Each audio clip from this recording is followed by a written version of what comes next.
Друзья, я вас приветствую на нашем автопробеге Дружбы народов. Привет. Мы с Николаем едем сегодня по республике Мариэл. Выехали из города Йошкар-Олой, столицы республики. Едем мы в деревню Старая Крещина. Находится она где-то в 30, там даже в 20 километров от Йошкар-Олы. К ремесленнику Виталию Николаевичу Кудрявцеву. Он представитель народа Мари и, соответственно, сможет нам как раз рассказать и погрузить в культуру, свою культуру своего народа, то, что нам и нужно, что мы ищем в первую очередь. И мы думали, что уже ничего не получится, на самом деле сняли отель в городе. И я собирался сейчас монтажом заняться, но когда нам предоставилась такая возможность, мы не смогли от нее отказаться. И вот сейчас едем за город. Погода сегодня отличная, места вокруг просто шикарные. Природа, леса, поля.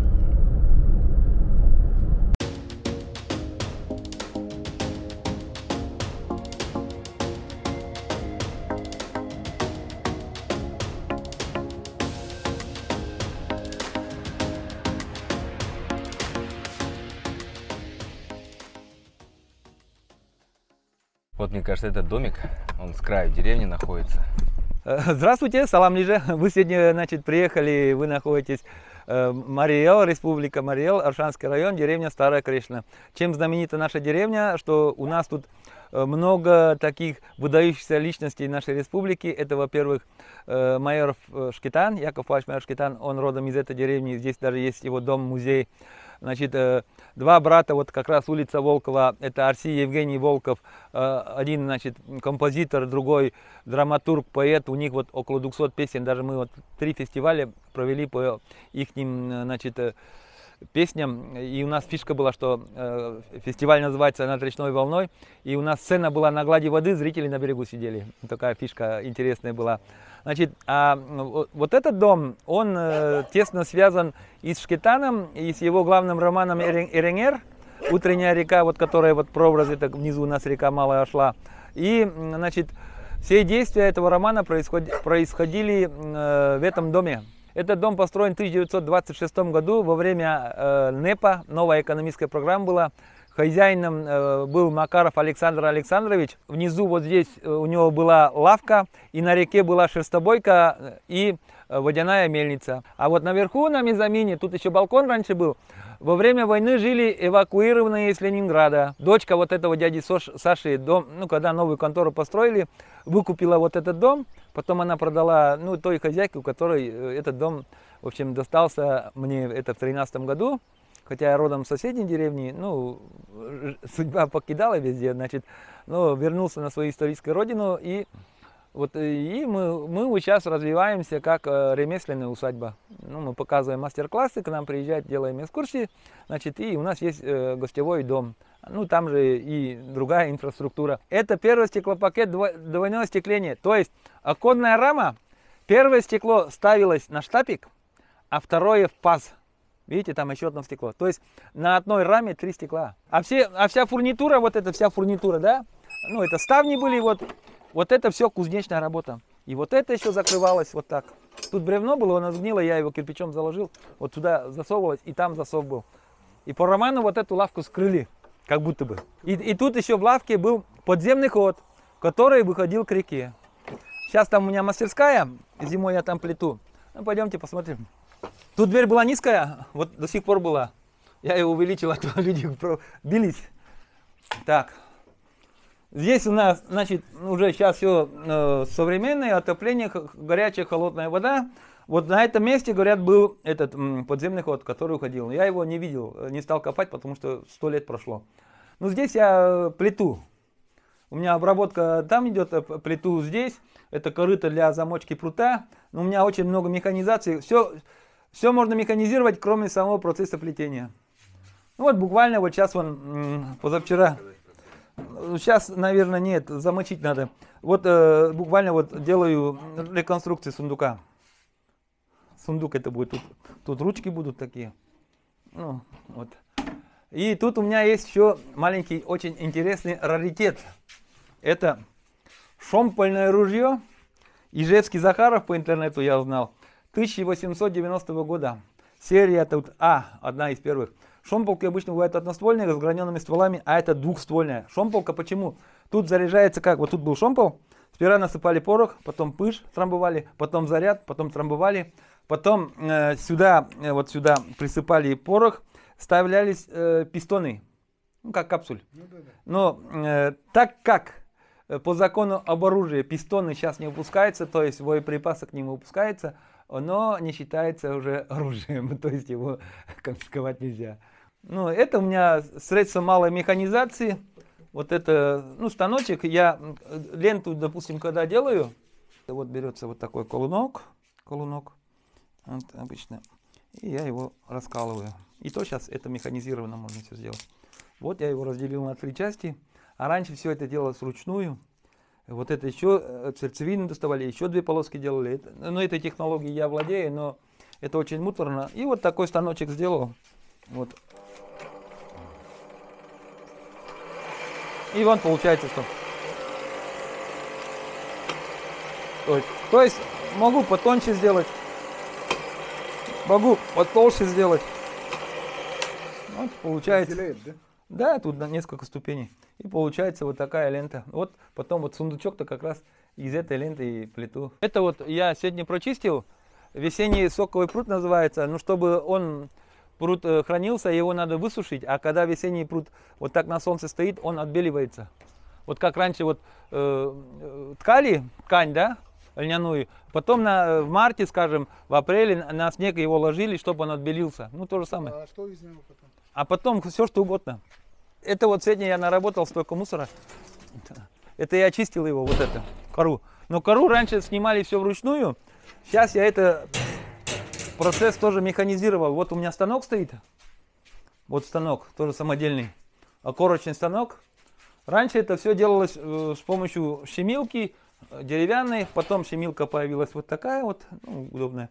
А это я на ней, она барабан крутится, пружинками зажимает, и вот это вся кора вылетает. Ну, ребята назвали ее шайтан-машина. Такая. Она опасная. А пруд я варю, раньше люди, ну, любители в кастрюлях варят, парят там квартиры, то все. Я это давно прошел, у меня сейчас все механизировано. Вот у меня парогенератор. Вот эта труба стоит вот здесь внизу, вот так под углом. Сюда засовываю пруд осенний. Вода закипает, пар перегретый идет сюда. Могу с обратной стороны пустить, а потом отсюда вытаскиваю и на этой машине, как говорится, прочищаю и потом сушу. Сухой пруд хранится хоть 100 лет, только в сухом помещении, и чтобы солнце не попадало, чтобы не выцветало. А вот это шедевр. Сейчас я спущу вам его. Это долбленная лодка. Сейчас, смотрите. Вот она делается, мы сняли фильм, у меня на странице есть фильм, Тагана Пуш называется. Цельный ствол диаметром от 45 сантиметров, значит, выдавливается топором вот тем. А чтобы, когда долбишь круглое бревно, чтобы насквозь не выйти, значит, просверливается в шахматном порядке отверстие. Туда вставляются дубовые пробки, ну и дерево другого цвета 2,5 сантиметра. Вот они видны, да, вот эти пробки. Забиваешь снаружи, потом, когда топором чешешь, значит, это все... И как только до пробки дошел, значит, дальше чесать нельзя. А потом оно такое круглое, вычесываешь. А потом самая магия, это когда его расширяешь, то есть паришь. Делаешь 3 костра, на поперечину ложишь. Сперва и с внутренней стороны огонь. Тут много помощников с тряпками, с швабрами стоят. Замачивать его, пропаривать, чтобы он не сгорел. 15 минут на одной, потом переворачиваешь 15 минут на другой. Потом 15 на другой. И тут главный мастер стоит. Тут доски ограничители, там ограничители. У него в кармане вот такие скобы. Если трещина пошла, он сразу, только трещина пошла, он берет эти, с кармана достает и топором забивает вот эти гвозди. Чтобы расширять, значит, вставляются еловые ветки. Но это технология отработанная. Значит, мои друзья из Эстонии включили вот эту долбленную лодку в культурное наследие ЮНЕСКО. Смогли. Они приезжали ко мне специально изучать нашу лодку. Один из них даже защитил диссертацию по долбленной лодке. Вот у меня есть такой друг, Айвар Рукель. И сейчас у нас в Европе было уже много видеоконференций. В этом году в Новосибирске будет сбор строителей долбленных лодок. И там будут строить. Я, наверное, к сожалению, не смогу. И опять вопрос возникает. Вот смотрите, весла. Вот весло это сидя ездить короткое, это стоя. Теперь, для чего вот это отверстие в весле? Чтобы сопротивление было. Пока один человек правильно ответил за все года, 16-го года. Надо подумать, смотрите, это значит... Эту загадку хочу дать это на передачу «Что, где, когда». Вот думайте, вот для ваших подписчиков загадка, для чего вот это отверстие в весле. Вот тут тоже, на этом весле тоже такое отверстие есть. Вот. Для чего? А это мастерская, вот, шотна. Это вот как раз те игрушки, вон как раз делаю, склеил ручки. Еще их обрабатывать надо, сверлить и шарики крепить. Ну, в армии служил я на Украине, ракетные войска стратегического назначения, группа испытания регламента пусковых установок. То есть я шахты облазил снизу доверху. И когда-то я с детьми писал очень интересную работу, называется «Как мои предки защищали Родину». И у меня такая связь получилась, интересная очень связь. Значит, дед 1873 года, который защищал Родину за веру царя и отечества. Другой дед и отец, значит, ну еще брат отца, он погиб в 1944 в Венгрии, он еще служил трудовому народу. А потом на войне у меня отец воевал за Родину, за Сталина. Ага, связка, да? Чувствуете? За веру царя и отечества, служу трудовому народу, за Родину, за Сталина. Потом мы 4 брата служили Советскому Союзу. В итоге я потом, служа закону, служил России. Вот такая связка, вот так мы защищали Родину. Вот. Ну, я в командировке был на Кавказе тоже, не без этого. Как говорится, вышел в отставку в звании капитана. А так у нас с супругой 2 детей. Значит, старшая, у нее своя школа английского языка. Значит, здесь преподает, значит, английский детям. А младшая закончила с зятем вместе МГУ Ломоносова, факультет фундаментальной физико-химической инженерии. Работают в Сколково. Вот сейчас Подмосковье как раз под Сколково строится. Она работала, сейчас с ребенком сидит, институт квантовой физики, а он аспирант и направление нефтехимии. Вот такие у нас дети. Они закончили золотой медалью и школу, и университет. Дочка тоже 2 высших образования, оба с красным дипломом. Я техникум закончил с красным дипломом, потом институт, супруга институт. Мы оба преподаватели. Это вот как раз в Кремле были, в Йошкар-Оле? Не дошли. Вот туда зайдете, там увидите. Это называется русская пальма, ее прозвали. Это плетеные деревья из ивы. То есть вот эту листву надо убирать, а вот здесь будет она потом как куполом формируешь, она потом будет все толще, толще, толще, потом впиваться в друг друга. И, короче, назвали русской пальмой. Я, значит, стихи не пишу, но рифмую. Я про них вот так написал. Дерево пальмой зовут, и в России их плетут. Скоро будем масло гнать. Нас умом ведь не понять. Ну, имеется в виду пальмовое масло. Вот, можете присесть. Вот из этого ствола мы сделали эту лодку. Это у меня место для раздумья. Вот сосновый воздух, тут земляника дикая цветет. И вот река шла внизу, видите? Вот это внизу идет дорога к мельнице шла. Там перекат, а там с мельницы раньше прыгали с крыши вниз головой. Вот такой умут был раньше. Вот этому дубу больше 100 лет. Есть фотографии 30-х годов, где еще только 1 ствол был. Это финский грильчум. Заходите. В чем его преимущество вот этой беседки? То есть зимой, когда метель, вьюга, шашлыки надо пожарить или просто около костра посидеть. Тут ветра нет. То есть это очаг, в Финляндии просто это бетонное кольцо стоит. И вот такой зонт. А тут у них шкуры оленей лежат. У меня оленей нету, коровы не пойдут. Смысл такой, вот это, значит, можно поднимать, опускать, вот фиксируется. Можно поворачивать. Сюда садится 7-ведерный котел или казан. Сюда можно вот эту решетку положить, гриль-решетку. Почему и называется вот это, положить вот сюда. И можно просто шампура положить. Или просто сидеть около костра. Вот тут костер развел, сидишь, лучевое тепло попадает. Вот относительно вот то, что начали мы про экологию, да? Начал я тут строить дровяник. И росла вот такая красивая сосна. И мне говорят, мешает же, сруби. Я говорю, он столько лет вырос уже, шишки это дает. Я что сделал, смотрите. Я вот сделал отверстие. Теперь смотрите, что случилось. Дерево стало квадратным. Оно живое, но квадратное. Баня у меня хитрая печка. То есть пар же бывает сухой и влажный. А у меня и тот, и другой. Смотри. Тут фишка в чем? Ну, топимойка это всем известная, да? Дым идет, камни нагреваются, туда дым не попадает, это получается влажный пар. Это вот классическая топимойка, да? А вот это баня по-черному получается. То есть здесь у меня камни, габра, это корейский гранит. Это вот с Пермского края камни. То есть здесь дым идет. Дым идет, значит камни нагреваются и, ну, просто сюда дым не выходит. И когда сюда кидаешь пар, это влажный пар. А когда сюда сухой пар. И тут же в камнях сажа. Сажа это что? Это активированный уголь. То есть вон она все вылетает, вон это сажа, да. И когда человек дышит вот этой сажей, он попадает ему в легкие, и он как активированный уголь, вот это весь твой организм очищает.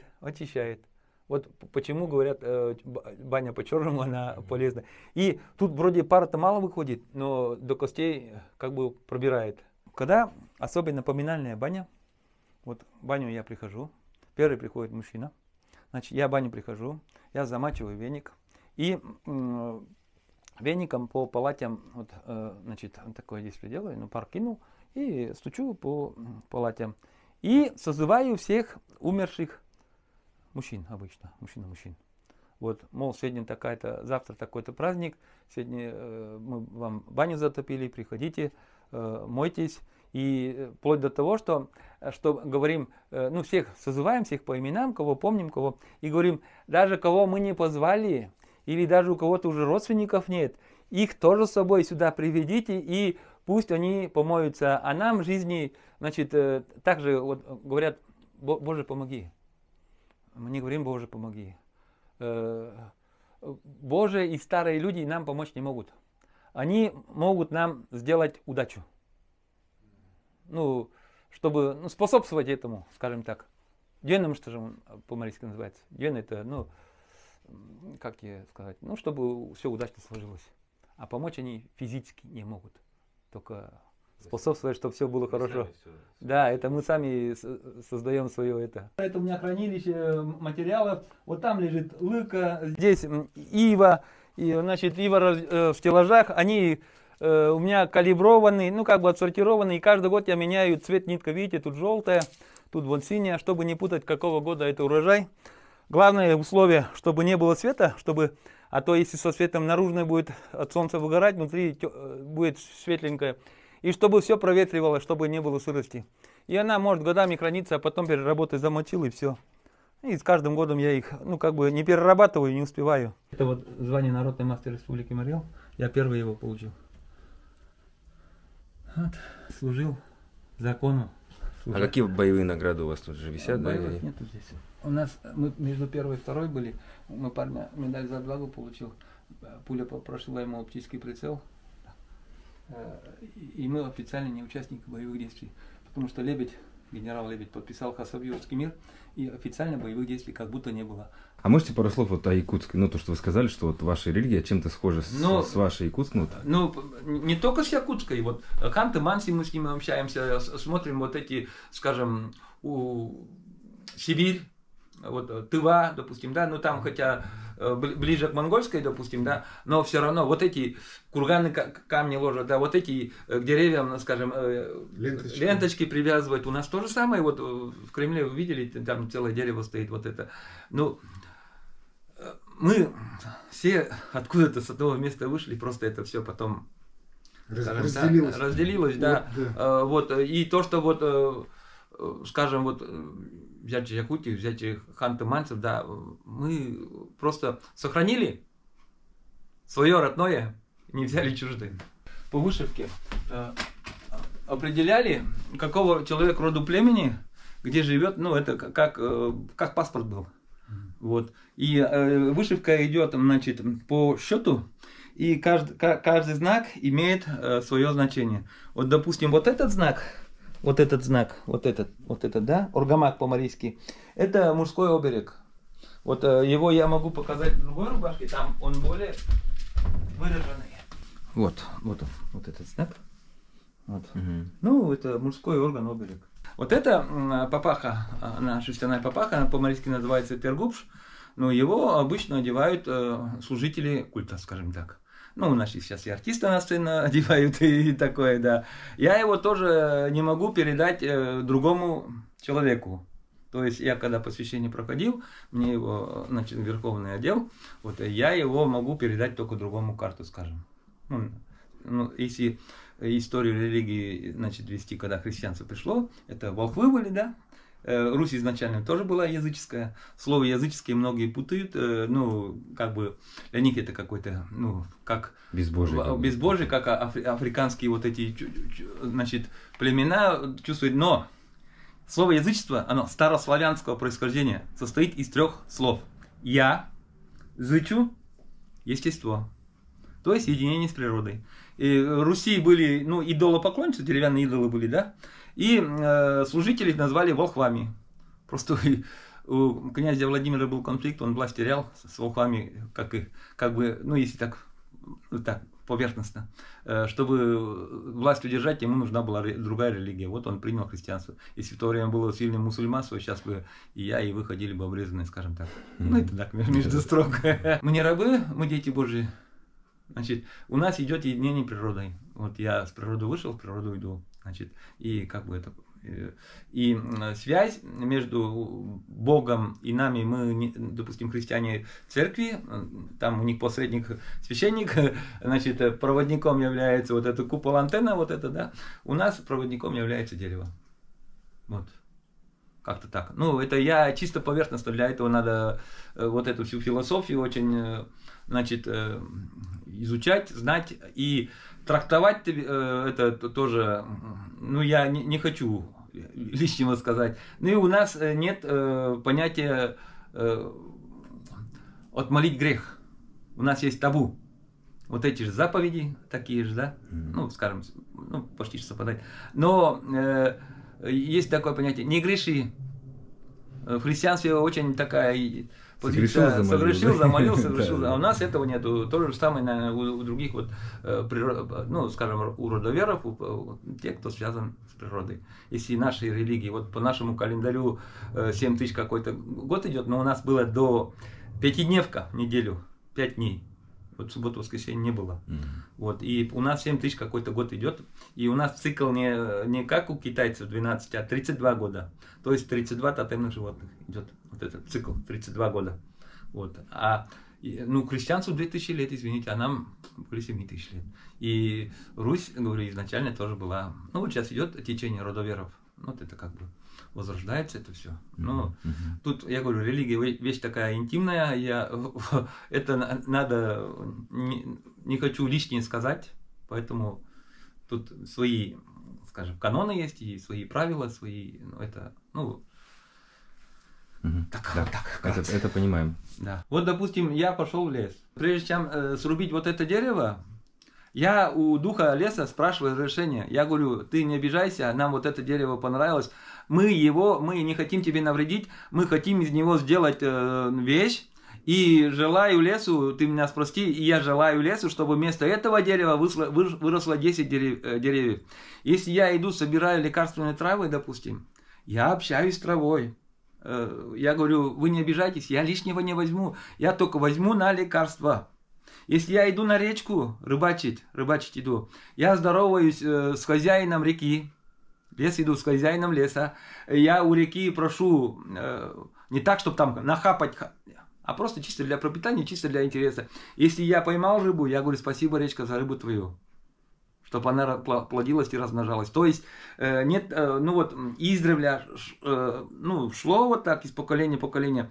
Лишнего не надо. Только для того, чтобы, скажем, продолжался жизненный цикл. Вот. Ну, у них то же самое. Согласен? Да, точно. Да.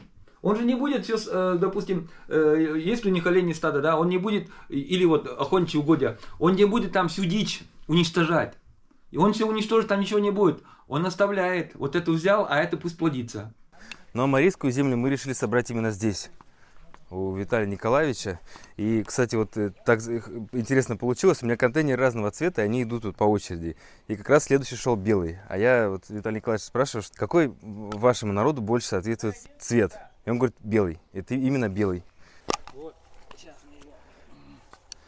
О, как раз это вот земля, которая... Ну вот в контейнер, да. Я собираю землю по разным регионам, и как раз эта земля, в которую вложен ваш труд, это вот очень символично, на самом деле.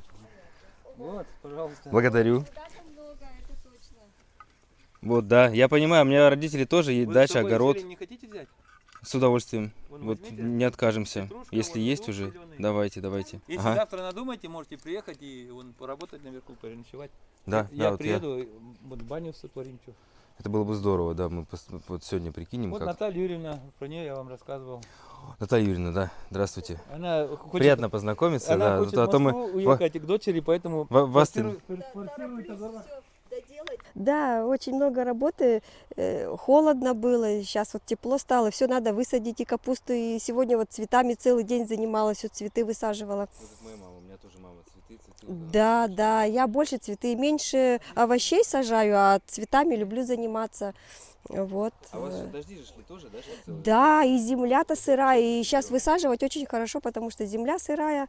Вот, да, и вот завтра собираюсь сажать уже, и капусту досадить надо, и остатки помидоры, кабачки, ну все, что сажаем, и кабачки, и тыквы, и патиссоны, я вообще все люблю, разновидности разные сажать. Вот. Видите, теплица. Как у мамы моей. Вот, да, да, ну вот видите, вот. А мама-то у вас, наверное, тоже моего возраста.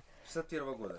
Ну, 66-го, ну, примерно, да, поэтому мы ведь выросли на земле, да, наши родители всегда работали в садах, нас брали в детстве в сады, мы привыкли вот в этом возрасте. Сейчас молодежь-то не особо хотят этим заниматься, потому что в магазине все есть, а раньше в магазине ничего не было, и поэтому мне вот нравится, я люблю заниматься, все сажать, разводить, я и арбузы сажаю, и дыни, вот здесь в основном...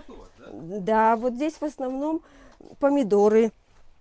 А вот здесь есть теплица еще одна. Сейчас ведь сами знаете, такой климат, что на улице весь май холодно было, на улице ничего не растет. Ну, плохо, растет, но плохо. Поэтому в теплице и зелень, и все сажаем. Вот огурчики, патиссоны сажаю, перец сажаю.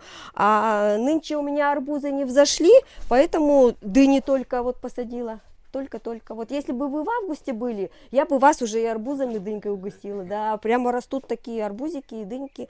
Все растет, да. Вот. Приезжайте. Это буква еще и руна, да, получается? Ну, так. Частично. Чуть-чуть стилизованно, скажем, пусть будет. Здорово, благодарю. Это то, что надо. Пагаламе якут саха калык, роду калык. Мы улукумлан тиндан. Кугу пайремдене саламлина и кызырчы жапышты талайнына, така как мемнан сенин пүртүсүм арален шогаш, пүртүсени пырля илаш, тек таланда мугай юмуда оло, мемнан юмужо, молу юмужо, кодужо тидик пагатшты, тазалыкым, чыла тенан илышты, ешышты, кошмашты, пашашты, чыла сайгана лиже, алал лиже. Уважаемые наши родственники, друзья, россияне, якуты, саха, я вам передаю привет от нашего марийского народа. Мы так же, как и вы, дети природы, мы любим природу, мы живем с природой. И желаем вам ваш праздник, чтобы у вас все было хорошо, благополучно. И самое главное в это время, чтобы у вас было у всех здоровье, чтобы Боженька вас оберегал в делах ваших, в продвижении, в дороге, где бы вы ни находились, чтобы быть вместе с Богом, вместе с другими народами России. Вместе мы сила, вместе мы на века.